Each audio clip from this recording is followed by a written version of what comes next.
Nabi kita mengajar, umat aku kalau dia belajar falsafah duduk di masjid, dia tak akan bergaduh sesama dia. Cuba kita tengok masjid, apa kelebihan masjid? Pertama, masjid ni Nabi ajar kita jangan bergaduh. Masuk masjid, nombor satu, tak boleh apa? Tak boleh pakai kasut. Mungkin orang bertikai, oh saya ini kasut hak saya, apa sebab tak boleh bawa? Tuhan nak mengajar, dalam rumah Allah banyak hak asasi kita, jangan perjuangkan lebih pada hak asasi Tuhan.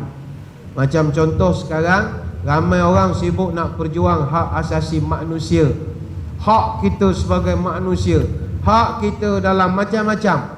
Dalam agama kita mengajar, hak manusia terbatas dengan hak Tuhan.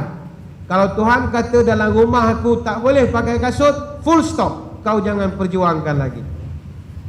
Macam contoh beginilah, dulu pernah sahabat bertanya, ya Rasul, minta maaf, ni contoh, apa sebab kalau kita ada wudu, kalau buang angin ikut belakang, kenapa batal wudu itu ya Rasulullah? Apa kaitan angin dengan wudu? Sedangkan angin yang keluar sama seperti kita keluar angin ikut atas, bernafas, sendawa. Kenapa bila sendawa tidak batal, buang angin batal? Apa sebab? Tuan-tuan bayangkan, kalaulah Nabi kata, baiklah, siapa buang angin tak batal wuduknya, apa jadi pada masjid? Huru-hara masjid kita kalau buang angin tidak batal air sembahyang. Huru-hara. Tuhan Maha Bijaksana. Bayangkan kalau masjid orang ada wuduk, buang angin tengah sembahyang, buang angin pula tak batal sembahyang. Apa macam? Imam duduk saf pertama, makmum duduk belakang. Dia rukuk saja dia hantam satu das belakang, bom dia hantam. Saf pertama semua kena, semua beralih muka.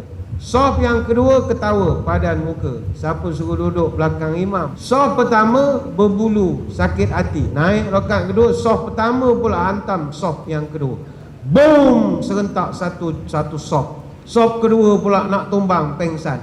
Saf yang ketiga ketawakan saf yang kalau begitulah jadi masjid dah jadi tempat berbalas pantun. Di mana keharmonian sebuah masjid?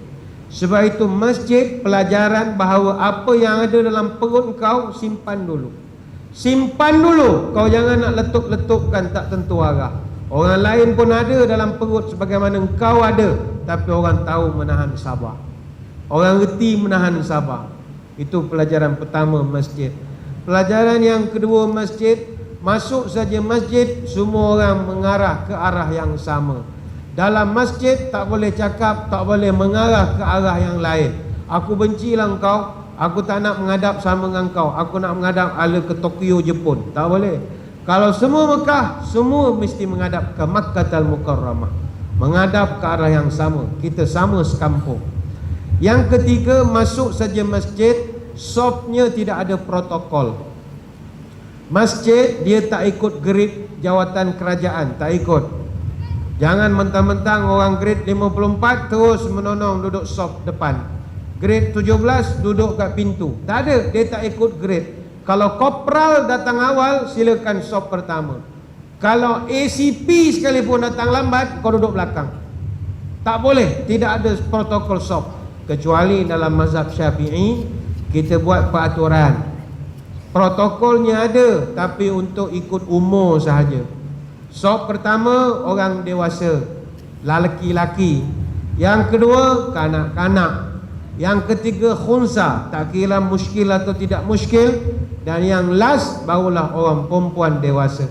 Yang keempat, masuk dalam masjid, semua orang tidak dibenarkan menggunakan bahasa tempatan.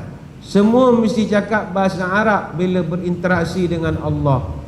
Bukan Tuhan tak faham bahasa kita, tapi Tuhan nak suruh standardkan semua orang Islam cakap bahasa yang sederap senada. Bayangkan kalau dalam masjid kita cakap bahasa masing-masing, bergaduhlah sesama kita.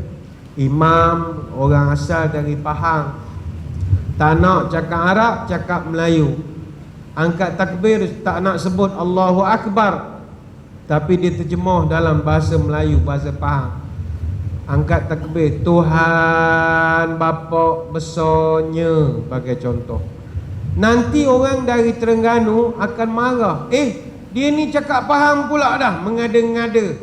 Aku nak cakap Terengganu jugalah.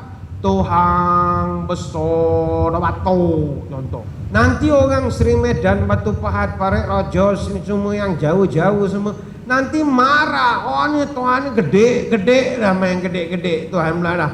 Orang daripada Asahan, daripada Nilai, Sumatera Barat, Tuhanan gadang. Akhirnya gadang gede, geding, macam-macam pesit. Bila semayang kita akan jadi bersatu. Baik itu Tuhan buat undang-undang, kau menghadap aku cakap bahasa standard, bahasa Arab. Tak boleh cakap bahasa lain supaya tak timbul pergaduhan. Walaupun kau tak pandai cakap Arab, kau usahakanlah, pelat pun pelat lah. Macam orang Cina. Orang Cina nak dapat tahap macam Ridwan Tib, Zipu Nasir, itu dah makam tinggi. Diorang dah berlatih lama baca Quran, sedap bacaannya. Tapi kalau average rakan-rakan kita yang Chinese, itu memang susah betul nak cakap Arab. Sebab orang Cina huruf tertentu dia tak boleh sebut. Jelas huruf D dia tak boleh sebut. Orang Cina kalau you makan luliana, lu mau luliana, mau sebut luliana. Dia nak sebut durian pun tak pandai. Walaupun dia toke durian, dia nak sebut durian, luliana dia tak boleh sebut. Kalau negeri beraja, daulat tuanku, dia tak boleh sebut laulat tuanku, laulat tuanku, dia tak boleh sebut D, tak boleh sebut. Tapi walaupun begitu, dia tetap kena cakap Arab. Contoh di Beijing, China, dulu ada satu rombongan pergi. Kita tengok masjid tengah-tengah bandar Beijing. Dia punya azan kalau dengar tak ada gaya rupa azan. Sebab orang Cina sana pelat cakap Arab. Jadi dia punya azan, kita yang mendengar ni jadi nak suka. Allah akbar, Allah akbar, Allah akbar, Allah akbar,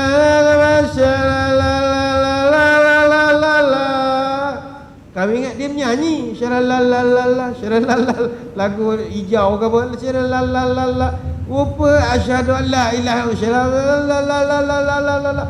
Dia orang memang pelat betul. Tapi adakah agama beri kelonggaran? Sebab engkau pelat, kau dibenarkan cakap Cina? Tak boleh. Tuhan nak standardkan, Tuhan nak samakan. Semua orang sama. Sama juga dalam masjid. Tuhan nak mengajar kita hidup jangan bergaduh. Hatta masjid itu simbol pemimpin dengan rakyat. Imam itu simbol pemimpin, makmum itu simbol rakyat. Imam itu kita kena taat, mesti taat. Kalau imam rukuk, makmum mesti rukuk. Kalau imam sujud, makmum wajib sujud. Siapa yang tercepat dua gerakan atau lambat dua gerakan, batal semayangnya kan. Dalam mazhab Syafi'i, kita kena ngam-ngam je ikut imam. Kalau kita tak suka imam, jangan ikut. Jangan datang masjid, semayang di rumah. Tapi sekali melangkah untuk semayang bersama imam, mesti ikut imam. Imam mesti diikuti, mesti diikuti. Tapi kalau imam buat salah, wajib atau tidak ikut? Tak wajib ikut. Bahkan wajib ditegur. Katakanlah imam sepatutnya dia rukuk, ini tidak, dia terus sujud saja.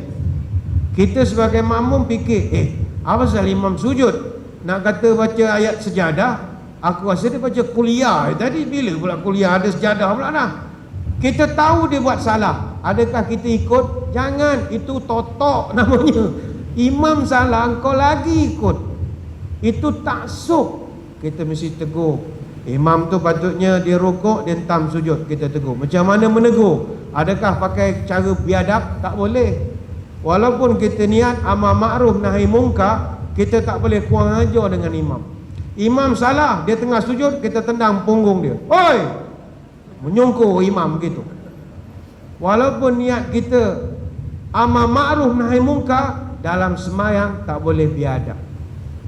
Dakwah dalam semayang sangat berakhlak. Macam mana menegur imam? Pakai tasbih. Subhanallah. Imam tak reti bahasa. Ulang lagi kali yang kedua. Subhanallah. Bayangkan pakai tasbih.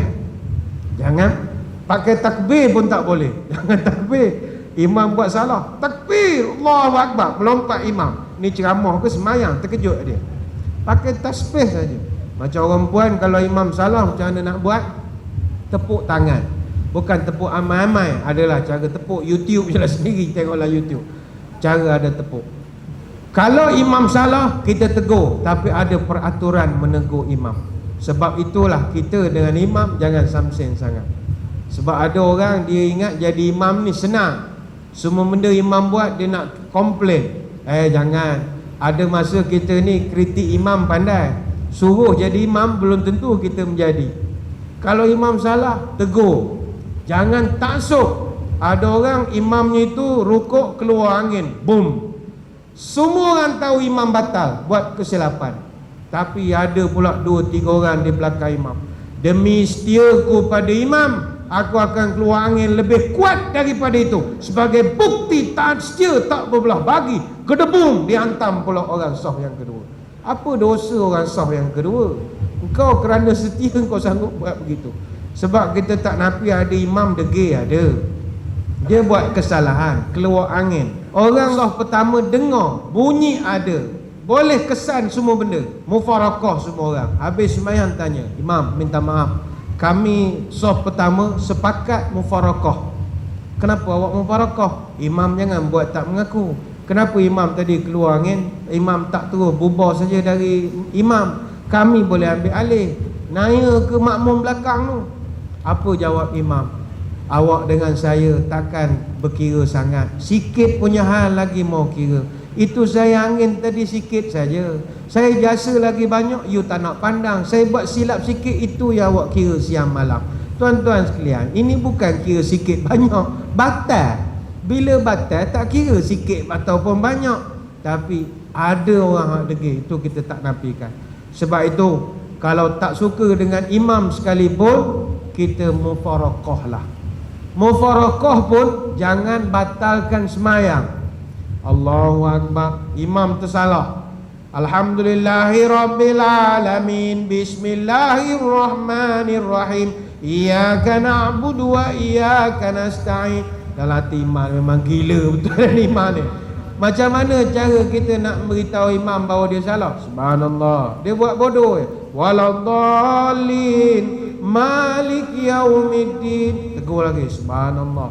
Dia buat degil lagi. Apa kita buat? Mufarakah. Bagaimana mufarakah? Bukannya kita batalkan semayang. Aduh, batal dah semayang, aku tension betul semayang orang pencen ni. Jom, soh, komat. Jangan buat jemaah baru. Teruskan saja semayang di tempat yang sama. Niat je semayang bersendirian. Aku tak ikut lagi imam ni sekarang. Kenapa agama ajar begini? Keharmonian, supaya orang luar tak nampak perpecahan yang sedang berlaku dalam surau. Sebab itu hadirin hadirat sekalian, perpaduan mesti start daripada masjid. Masjidlah tempat pelajaran untuk kita jadi kurang bergaduh sesama kita. Makanya orang kalau dia rajin memerhatikan falsafah di masjid, insya-Allah dia akan jadi orang yang hebat dan payah nak bergaduh dengan orang lain. Buat akhirnya, marilah sama-sama kita jaga perpaduan sama kita.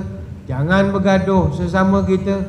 Berhati-hatilah kita dengan musuh-musuh yang kita tidak nampak, yang di depan kita umpama telunjuk lurus, kelingking berkait, matanya bertentangan tapi hatinya kedapatan. Beriman di mulut tapi sebenarnya hatinya berlumut. Beriman di lidah tapi hatinya menyalah. Lidahnya bercabang, langkahnya menyilang. Cakapnya belecoh tapi perangainya tak senonoh. Ke tengah memfitnah, ke tepi berdengki. Ke laut menghasut, ke darat mengumpat. Ke hulu menipu, ke hilir menyindir. Ke atas mengampu, ke bawah melapah. Ke gunung menyombong, ke lurah menista. Duduk mengutuk, tegak membengkak. Sama keluarga, laga melaga. Sesama kawan, makan memakan. Sesama sahabat, sebat menyebat. Sama bangsa, paksa memaksa. Sama sedusun, pulun memulun. Sama sekampung, hasung mengasung. Sama sedesa, cerca mencerca. Sama senegeri, iri mengiri. Hati-hati dengan golongan ini. Ayo kita kuatkan ukhuwah sesama kita. InsyaAllah musuh-musuh ini dapat kita tewaskan mudah-mudahan.